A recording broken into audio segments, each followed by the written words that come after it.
سب سے پہلے تو آپ کا شکریہ. دیکھیے آج کل جو بھی مسائل ہوتے ہیں نا اس کا دو رخ ہوتا ہے.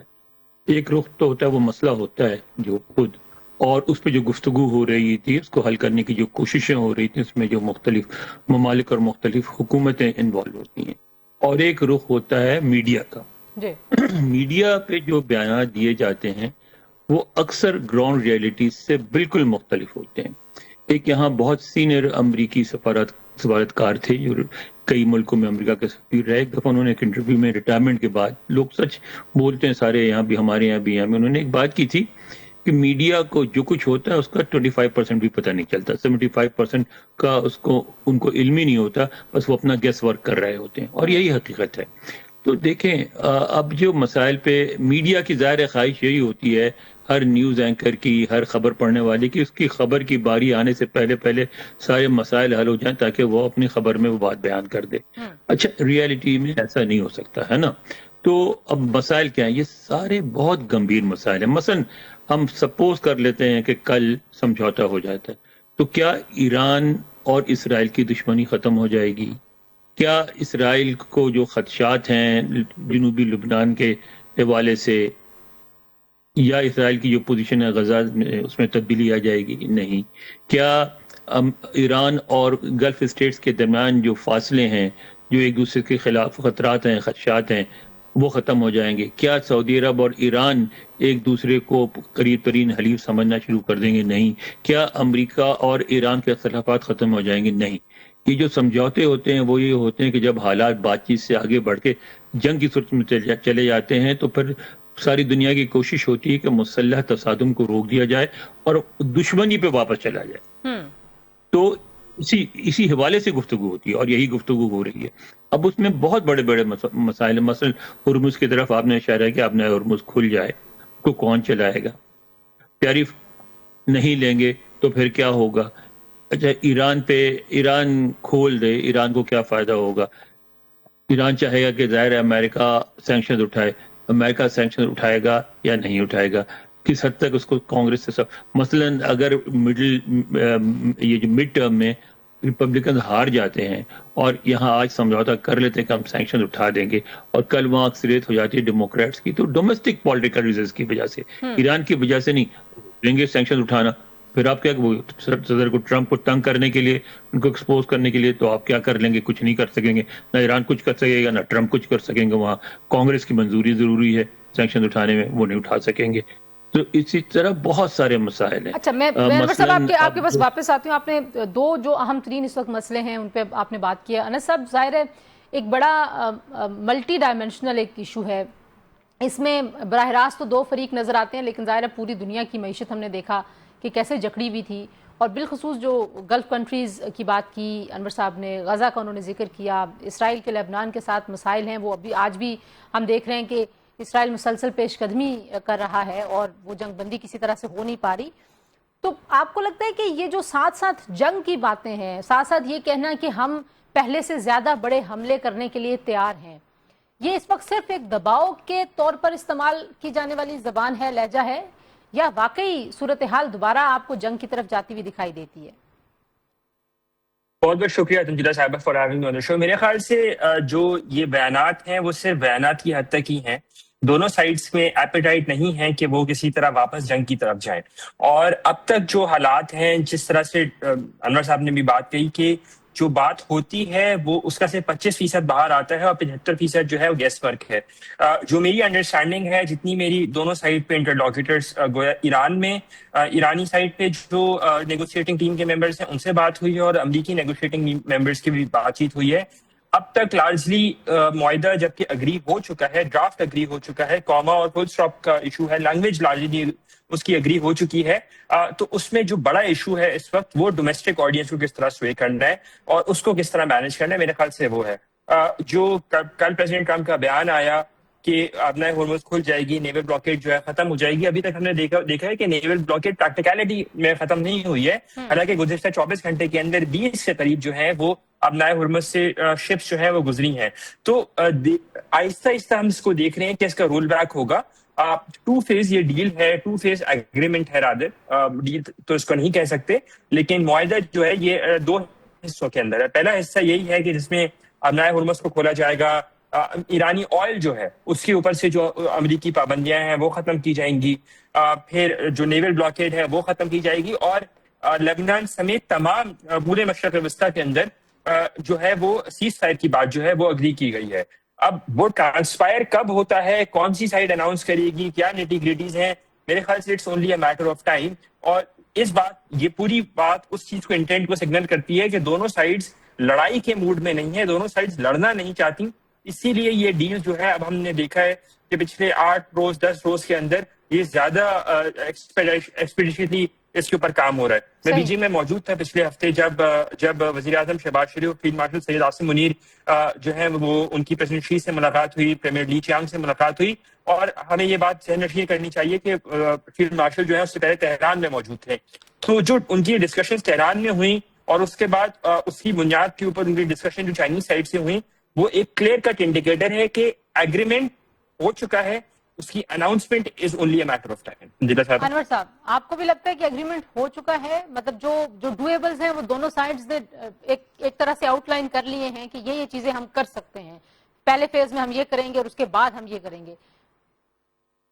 انس نے بڑی اچھی بات کی۔ دیکھیں، یہ میں بھی 2-3 دن سے یہی کہہ رہا ہوں کہ اصل مسئلہ یہ نہیں ہے کہ جو ایشوز ہیں ان پہ بہت زیادہ اختلافات ہیں، اصل مسئلہ یہ ہے کہ دونوں فریق ایک ایسا بیانیہ چاہ رہے ہیں جو اپنے عوام کو فتح کے طور پہ بیچ سکے۔ دونوں کو پتہ ہے، ایران کو بھی پتہ ہے، امریکہ کو بھی پتہ ہے، اس جنگ میں کسی کی فتح نہیں ہوگی، یہ اسٹیل میٹ پہ ختم ہوئی یہ جنگ، اور جتنے عرصے بھی جاری رہے یہ اسٹیل میٹ قائم رہے گا۔ لہٰذا دونوں چاہتے ہیں کہ جو چیز میدان جنگ میں نہیں حاصل ہو سکا اس کو مذاکرات کی میز پہ حاصل کیا جائے اور ایک ایسا بیانیہ حاصل کیا جائے جو ان کو فیور کرے۔ اچھا، میں آپ کے پاس انور صاحب اس پہ واپس آؤں گی کہ امریکہ کے اندر آپ کے خیال میں کون سا بیانیہ ہے جس کو فتح کے طور پر دیکھا جا سکتا ہے؟ صدر ٹرمپ کی شخصیت اور انہوں نے جو وعدے کیے تھے۔ ذرا ایک بریک لے لیتے ہیں، بریک کے بعد اسی نقطے سے گفتگو کو دوبارہ جوڑیں گے۔ جی ہمارے ساتھ رہیے۔ پروگرام میں ایک بار پھر آپ کو خوش آمدید کہتے ہیں۔ جو بریک پر جاتے ہیں انور صاحب، آپ سے میں یہ پوچھ رہی تھی کہ آپ نے کہا بیانیہ چاہیے، ظاہر ہے انس بھی یہی کہہ رہے ہیں، اور جو انٹرنل پالیٹکس ہے ایران کے اندر اور جو انٹرنل پالیٹکس کا پریشر ہے امریکہ کے اندر، وہ بالکل دو مختلف دنیا ہیں، اور ان دونوں کا جو ڈائنامک ہے وہ مکمل طور پہ تبدیل ہے۔ صدر ٹرمپ پہ واقعی اتنا دباؤ ہے؟ کیونکہ ہم نے دیکھا کہ پچھلے کچھ عرصے سے جتنے بھی اوپینین پولز آ رہے تھے، بالخصوص اسرائیل ایران جنگ کے معاملے پہ، ان کو بہت زیادہ حمایت نظر نہیں آتی تھی عوامی سطح پر۔ دیکھیں، اگر یہ کہا جائے کہ دباؤ نہیں ہے تو غلط ہوگا، بالکل دباؤ ہے۔ ظاہر ہے کہ یہ ان پاپولر وار ہے، یہاں اب امریکی عوام یہ وار نہیں چاہتی، ان کے ذہنوں میں کوئی امریکی ایرانیوں کو پسند کرتے ہیں، ایرانیوں کے خلاف ان کے ذہن میں کوئی ایسی دشمنی نہیں ہے، اور ایرانی بھی امریکیوں کو پسند کرتے ہیں، ایز انڈیویجولز میں بات کر رہا ہوں، تو اس طرح کی دشمنی تو نہیں ہے۔ لیکن ہمارے یہاں ذرا چونکہ ہمارا اپنا ایک نیریٹو ہے، ہمارا اپنا پرسپیکٹو ہے، تو ہمارا اس دباؤ کو زیادہ ایگزیجریٹ کیا جاتا ہے۔ مثلا صدر ٹرمپ کے بارے میں 2-4 چیزیں سمجھیں تو آپ کو بات آسانی سے سمجھ آتی ہے۔ مثلا یہ کہ وہ اب دوبارہ الیکشن نہیں لڑ سکتے، انہوں نے کوشش بھی کی، تھوڑا سا ادھر فیلرز بھی چھوڑے، سپریم کورٹ کا ریئیکشن جو آیا، جو انڈیکیشنز آئی وہاں سے، بیان تو نہیں آیا، اس سے صاف بات واضح ہو گئی کہ نہیں، ان کو اجازت نہیں ملے گی تیسرا الیکشن لڑنے کی، تو وہ انہوں نے اس بات کو تسلیم کر لیا، اور آپ نے دیکھا انہوں نے ایک میٹنگ میں اناؤنس بھی کر دیا کہ آئندہ جو کینڈیڈیٹ ہوں گے ریپبلکن، وہ جے ڈی وینس ہوں گے یا مارکو روبیو ہوں گے، ٹھیک ہے، تو وہ آپ اس میں انٹرسٹڈ نہیں ہے۔ اچھا، ان کو چاہیے بالکل اس میں ان کو کانگریس میں اپنی اکثریت چاہیے تاکہ جو کچھ کرنا چاہتے ہیں وہ کر سکیں، خاص طور پہ امیگریشن میں وہ کافی سیریس ہیں۔ اچھا، وہ امیگریشن کے بارے میں سمجھتے ہیں اگر وہ امیگرینٹس پہ سختی کرتے رہے، ان کو نکالتے رہے اور ان کا آنا بند کرتے رہے تو ان کو سفید فام ووٹرز کی ہمدردی حاصل رہے گی، جو کہ بالکل رہے گی۔ یعنی میں بتاؤں، جس محلے میں رہتا ہوں اس محلے میں صرف 3 ڈکلیئرڈ وہ تھے ریپبلکن سے، سارے ڈیموکریٹ سے، لیکن سب نے اکثریت نے، مجھے بعد میں آہستہ آہستہ پتہ چلا کہ ٹرمپ کو ووٹ دیا تھا صرف اس لیے کہ وہ چاہتے تھے کہ یہاں سے امیگریشن کو نکالا جائے، تو انہیں اس بات کا علم ہے، اس کا بھی ان پہ وہ پریشر کم لیتے ہیں۔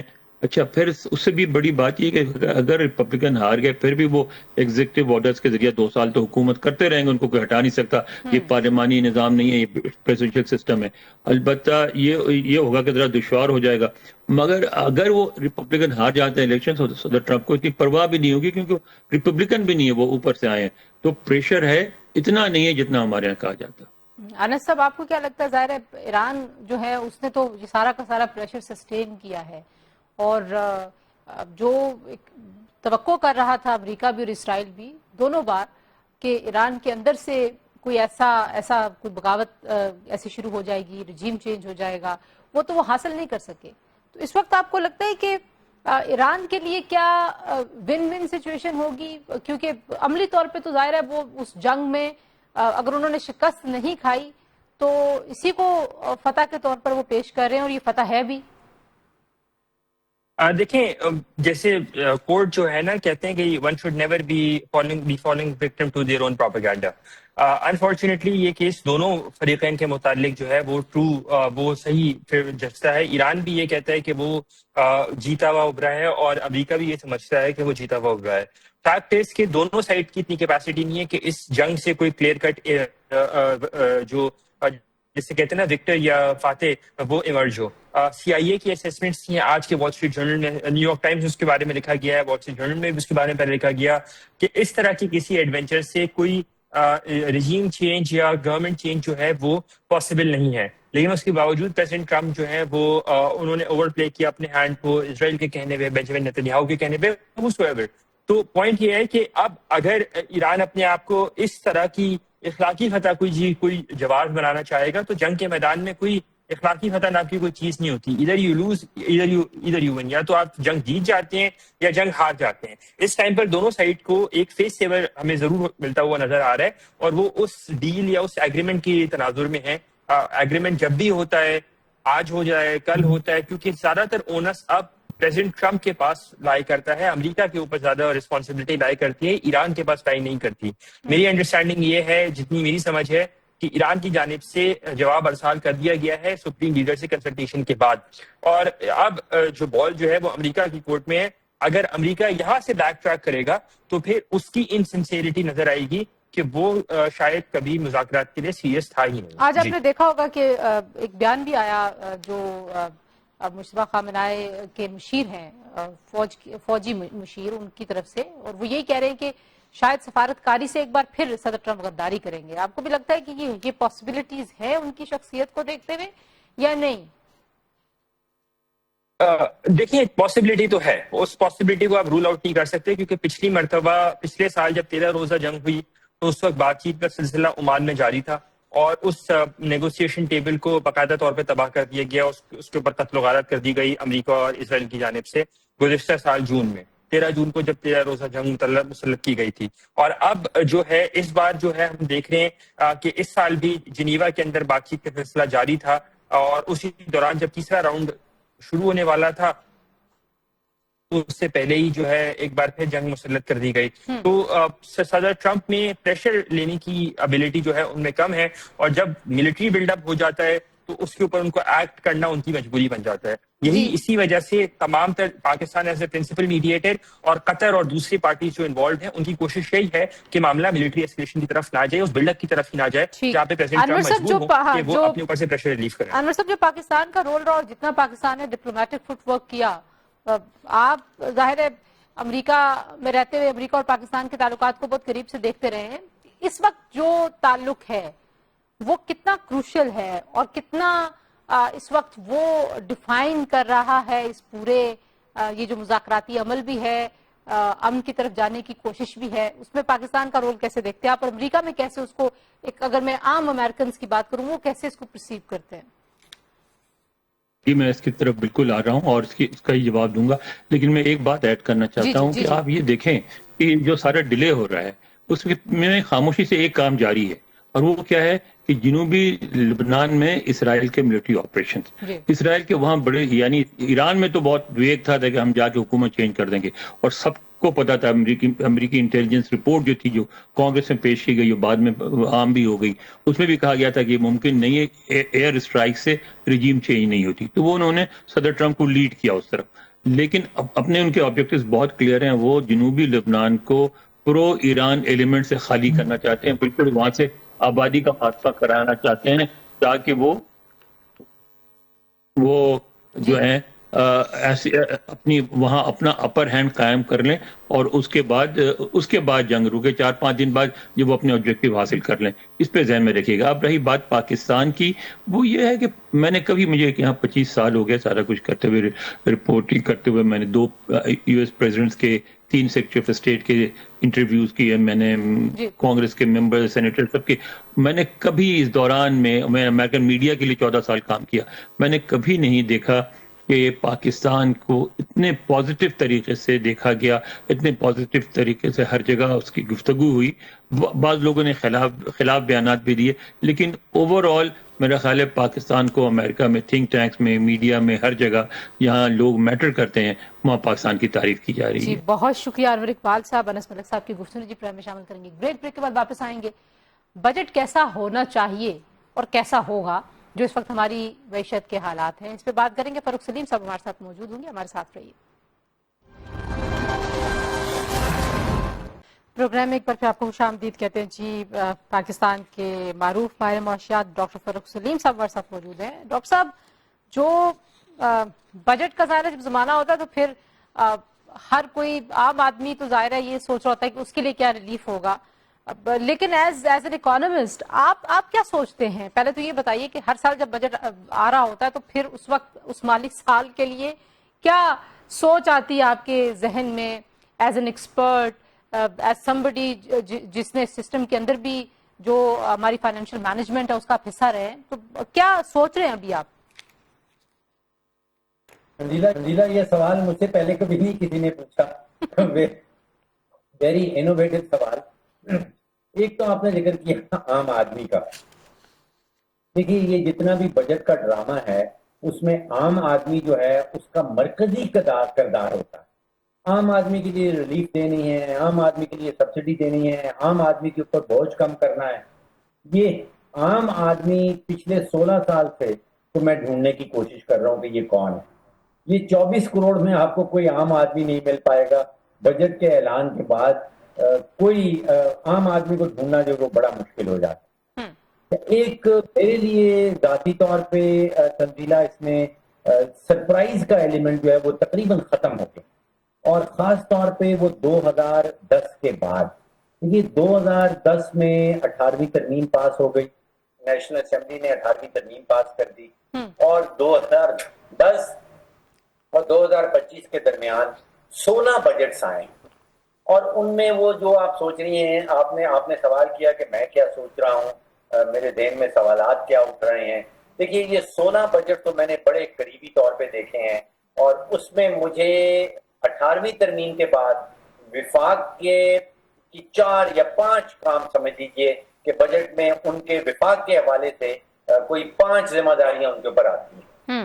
پہلا یہ ہے کہ انہوں نے ٹیکس بڑھانا ہے، دوسرا یہ ہے کہ انہوں نے بجلی کا ریٹ بڑھانا ہے، تیسرا یہ ہے کہ انہوں نے گیس کا ریٹ بڑھانا ہے، پیٹرولیم لیویز میں اضافہ کرنا ہے.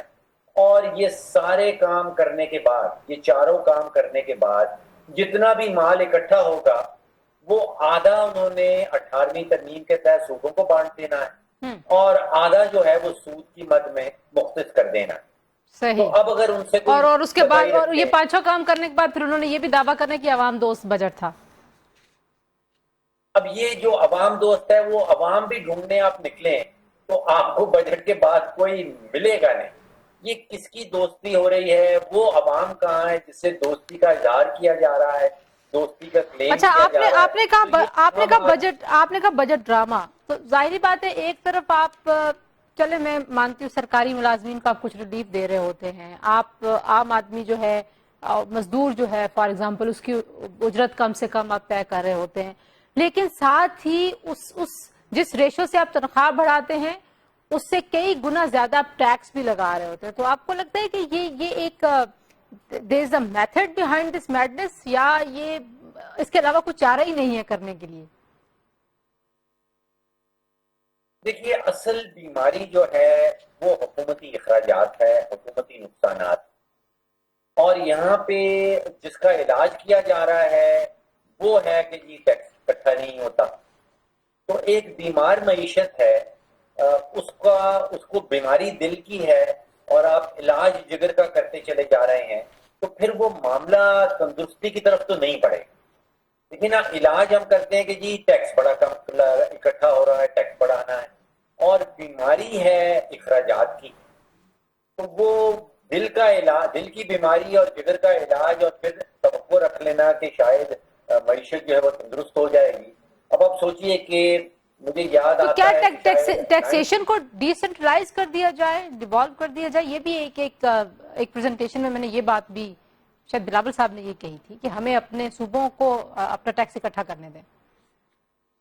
اچھا، اب آپ دیکھیے کہ اب ڈیولپمنٹ ایکسپینڈیچر کی طرف آ جائیں، بڑا انتہائی میرے دل سے بڑا قریب ہے یہ سبجیکٹ اور یہ ٹاپک۔ جی جی دیکھیے، میں تو کہتا ہوں کہ 169 صوبے بنائے جائیں، 169۔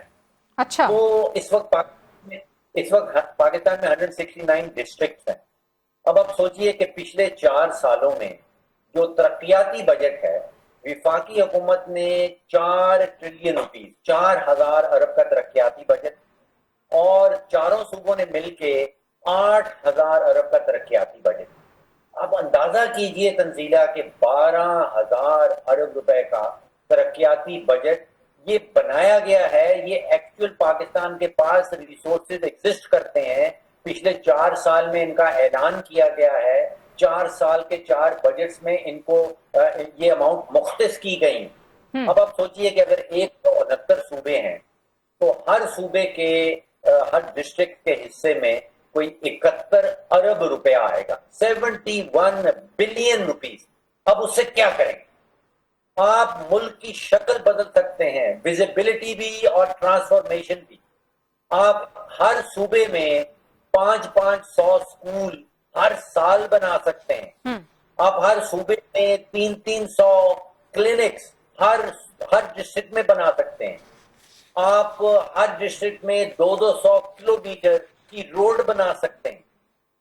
آپ سوچئے کہ یہ پیسہ، میں یہ کوئی فیوچر کے انفلو کی بات نہیں کر رہا ہوں، کوئی ہوائی پیسہ نہیں ہے، یہ 4 سال ایکچولی خرچا گیا ہے، اس کا بجٹ بنایا گیا ہے، اس کا اعلان کیا گیا ہے۔ مجھے معلوم ہے کہ آپ نے تو ظاہر ہے اس پہ بہت زیادہ کام بھی کیا ہوا ہے، لیکن اب ذرا جو ایک کہتے ہیں نا کہ آپ کا، میں گیس ورک نہیں کہہ رہی، جو ابھی تک خبریں آ رہی ہیں، جو تجاویز سامنے آئی ہیں، آپ کو لگتا ہے کہ ٹیکس جو ہے وہ کتنے فیصد اور بڑھ جائے گا؟ اور جن گاڑیوں پہ ٹیکسیشن کی بات ہو رہی ہے اس پہ آپ کیا کامنٹ کریں گے؟ دیکھیے، میرا تخمینہ یہ ہے کہ تقریباً 400-450 ارب روپے کا اضافی ٹیکس ہے جو وفاق کی حکومت لگائے، اور اتنا ہی تقریباً لگ بھگ جو 4 صوبائی حکومتیں ہیں وہ اضافی لگائیں۔ تو جو شہری ہیں ان کے اوپر آپ سمجھ لیجیے کہ تقریباً 800-850 ارب روپے کا اضافی ٹیکس جو ہے وہ سامنے آئے گا۔ بات ہو رہی ہے کہ جو سیلریڈ کلاس ہے اس کے اوپر بے تحاشا ٹیکسیشن کی گئی ہے پچھلے کچھ سالوں کے اندر، جی، کہ اس کے سلیبس میں کچھ تبدیلی کر دی جائے، اس کے اوپر جو بوجھ ہے، مجموعی بوجھ جو ہے اس کو کم کرنے کی تجویز ہے۔ آپ یہ دیکھیے نا کہ جو ٹریڈر سارے مل کے دیتے ہیں اس سے سینکڑوں ارب روپے جو ہے وہ سیلریڈ کلاس زیادہ دیتی ہے، جو نہ تجارت کر رہی ہے اس ملک میں، نہ مطلب ان کے اوپر کوئی پروفٹ لے رہے ہیں۔ تو ظاہری بات ہے اس کو تبدیل کرنے کی گنجائش ہے اس وقت کی معاشی صورتحال میں، سیلریڈ کلاس پہ جو ٹیکسیشن ہے۔ دیکھیے، بنیادی معاملہ یہ ہے کہ معاشی پالیسی جو ہے وہ ہم نے آؤٹ سورس کر دی۔ وہ بجٹ بنانا ہے تو آئی ایم ایف سے اجازت لینی ہے، گیس کی کیا قیمت ہوگی آئی ایم ایف بتائے گی، بجلی کی قیمت کتنی بڑھانی ہے آئی ایم ایف بتائے گی، اب تو اینٹی کرپشن کی کیا طریقہ کار ہوں گے وہ بھی ہمیں آئی ایم ایف بتائے گی، پروکیورمنٹ رولز کیا ہوں گے وہ بھی آئی ایم ایف ہمیں بتائے گی۔ تو یہ آپ نے نیشنل اکنامک پالیسی کو آؤٹ سورس کر دیا ہے، تو پھر تو آپ کے اختیار میں کچھ نہیں رہا۔ تو یہ جب تک ہم اپنی پالیسی خود نہیں بنائیں گے اور سب کچھ آئی ایم ایف کے حوالے کر دیں گے، تو پھر تو آپ سوچئے کہ 25 پروگرام تو ہم لے چکے ہیں، اور وہی بیمار معیشت جاتی ہے آئی ایم ایف کے پاس، اس کو ہم ڈاکٹر کہتے ہیں، وہ وہی نسخہ لکھ کے دیتی ہے تنزیلہ، پچھلے 60-65 سالوں سے اس کے نسخے میں کوئی تبدیلی نہیں آئی۔ اس کے نسخے میں یہ ہوتا ہے ٹیکس بڑھا دیں، بجلی کا ریٹ بڑھا دیں، لیویز بڑھا دیں، گیس کا ریٹ بڑھا دیں۔ اب وہ بیمار معیشت پچھلے 25 دفعہ آئی ایم ایف کے پاس جا چکی ہے، آئی ایم ایف ایگزیکٹلی وہی والا نسخہ 25 دفعہ لکھ چکا ہے، اور ہم دوبارہ اس کے پاس جانے کے لیے تیار ہیں، تو پھر دو چیزیں میرے ذہن میں آتی ہیں جو شروع میں آپ نے پوچھی تھی۔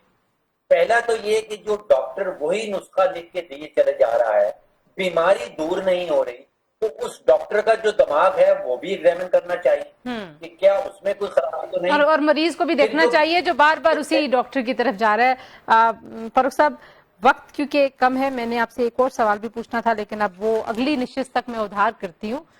بہت شکریہ، زمانہ ہے آپ سے ان دنوں میں کافی بات چیت ہوتی رہے گی جی۔ آپ نے گفتگو سنی ماہر معاشیات فاروق سلیم صاحب کی۔ آج کے لیے پروگرام سے اتنا، انشاءاللہ اگلے پروگرام میں آپ سے ملاقات ہوتی ہے۔ اپنا بہت سارا خیال رکھیے، اللہ حافظ۔